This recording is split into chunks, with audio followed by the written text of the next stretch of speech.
Pearson from Mars, and Phillips, the reporter. That's Anna. Pearson, the professor, is Naomi, and Naomi is also Voices. Okay, and Jesslyn is also Voices, and she is a policeman and a farmer. Yeah, and woman and a farmer.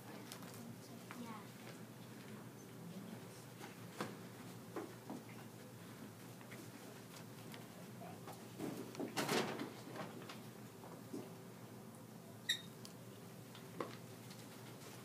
Well, I've never seen anything like it. The color is sort of yellowish white. Curious spectators now are pressing close to the object in spite of the efforts of the police to keep them back. They're getting in front of my line of vision. Would you mind standing on one side, please? One side?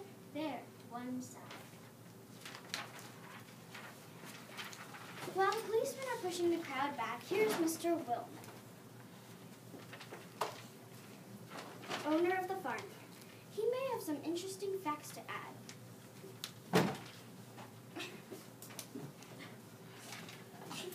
Mr. Willamith, would you please tell the radio audience as much as you remember of this rather unusual visitor that dropped in your backyard? Step closer, please. Well, I was listening to the radio. Closer and louder, please. Yes, sir. Well, I was listening to the radio, and it kind of drowsing. That professor fellow was talking about Mars, so I was half a dozen and a half. Yes, Mr. Wilmot. Then what happened? I was saying I was listening to the radio kind of halfway.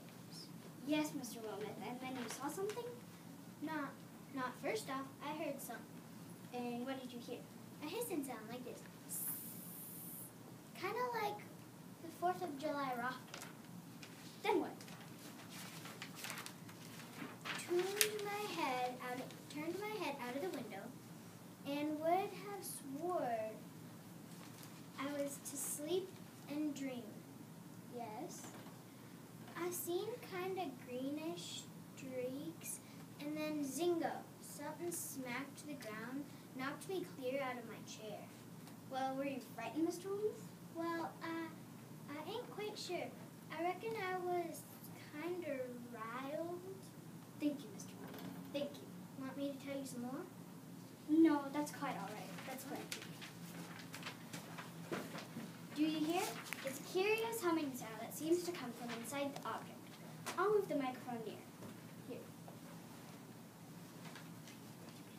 Now we're not more than 25 feet away. Can you hear it now? Oh, Professor Pearson.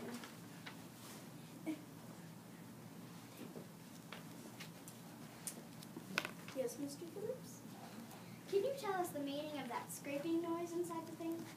Possibly. The equal cooling of its surface. Do you still think it's a meteor, Professor? I don't know what to think. The metal casing is definitely extraterrestrial? Yeah, that. Not found on this Earth. Friction with the Earth's atmosphere usually tears holes in the meteorite.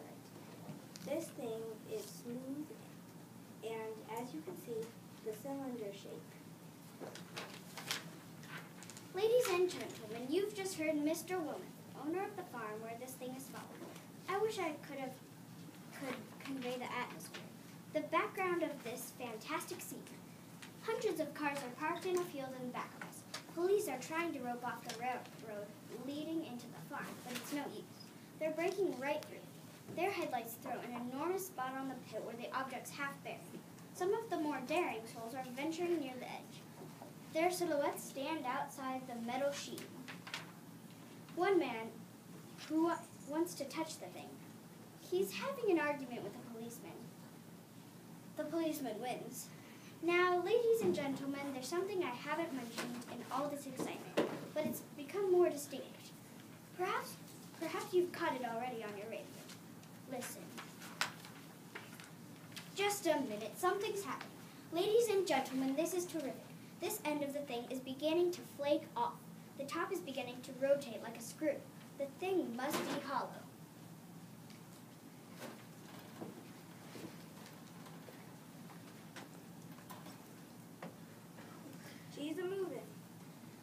The darn thing's unscrewing. Keep back there. Keep back, I tell you. Maybe there's men in it trying to escape. It's red hot, though, burning it to cinders. Keep back there. Keep those idiots back. She's off. The top's loose. Look. Look out. There. Stand back. Ladies and gentlemen, this is the most terrifying thing I've ever witnessed. Wait a minute. Someone's crawling out of the hollow top. Someone or something. I can't see peering out of that black hole. Two luminous discs. Are they eyes? It might be a face. It might be. Good heavens, something's wriggling out of the shadow like a gray snake. Now it's another one, and another. They look like tentacles to me. There, I can't see the thing's body.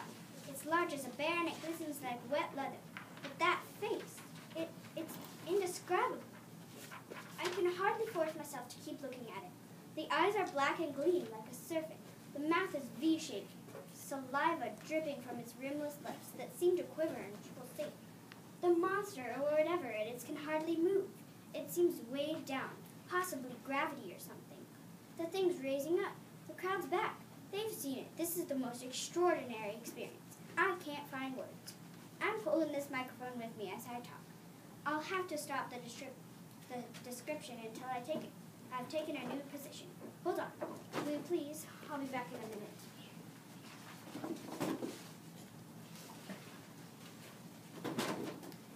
We are bringing you an eyewitness account of what is happening on Wilmouth Farm, Governor's Mill of New Jersey. We now return to you, Carl Phillips, at Governor's Mill. Ladies and gentlemen. Ladies and gentlemen, here I am, back of a stone wall that adjoins Mr. Wilmot's garden. From here I get a sweep of the whole scene. I'll give you every detail as long as I can talk, as long as I can see. More state police have arrived. They're drawing up a cordon in front of the pit, about 30 of them. No need to push the crowd back now. They're willing to keep their distance. The captain is conferring with someone. We can't quite see who. Oh yes, I believe it's Professor Pierce. Yes, it is. Now they've parted. The professor moves around one side, studying the object, while the captain and two policemen advance with something in their hands. I can see it now. It's a creature. Know what that means, what anything means. Wait, something's happening.